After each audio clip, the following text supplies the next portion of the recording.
ভরতপুর 30 জুলাই 2025 এখানকার স্থায়ী সমিতির মেজরিটি মেম্বাররা 9টা স্থায়ী সমিতিকে ভেঙে দিয়েছিল, রিমুভ করেছিল।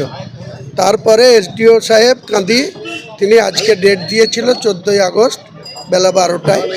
তাহলে এখানে টোটাল মেম্বার এমপি, 2 এমএলএ, 3 জেলা পরিষদ, তারপরে 8 প্রধান, ডাইরেক্ট জেলা পরিষদে পঞ্চায়েত সমিতির মেম্বার 23, তার মধ্যে একজন এক্সপায়ার করে গেছে 22। টোটাল যে সংখ্যা, তার মধ্যে মিটিংটা যদি চালু রাখা যেত বা মিটিংটা যদি বৈধ হতো 13 জন মিনিমাম অ্যাটেন্ড করতে হতো।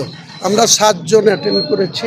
বাকি মেম্বারকে এখানকার ব্লক সভাপতি রাজ্য নেতৃত্বকে ইগনোর করে সেখানে একটা ঘরে তালা বন্ধ করে রেখে দিয়েছে। এই ক্ষমতা কতক্ষণ উনি দেখাতে পারেন সেটা নেক্সট টাইমে আমি কিছু বলবো না, রাজ্য নেতৃত্বর কাছে রিপোর্ট পাঠাবো, তিনারা যথাযথ ব্যবস্থা গ্রহণ করছেন। না হওয়ার কারণ ওনাদের মন মতো যে প্যানেল করতে চেয়েছিল, যে স্থায়ী সমিতিটা ভেঙেছে সেই স্থায়ী সমিতিতে আবার এখানে ওনাদের মন মতো স্থায়ী সমিতি গঠন করতে চেয়েছিল।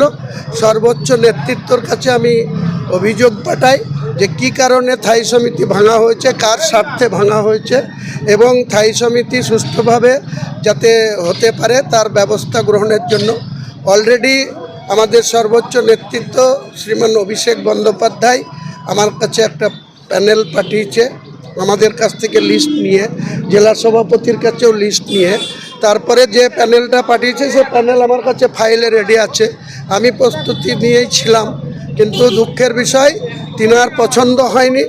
তিনার পছন্দ না হওয়ার জন্য তিনি মেম্বারদের জোর করে একটা ঘরে আটকে রেখেছে। তাই তারা যে আধ ঘন্টা যে টাইম থাকে, 12টার জায়গায় 12:30, আমরা 12:35 অবধি দেখার পর আমাদের বিডিও সাহেব, এসডিও সাহেবের সাথে কথা বলে মিটিংটা যে আজ হলো না বা পসপন্ড হয়ে গেল সেটা ঘোষণা করার পর আমরা বেরিয়ে এসেছি।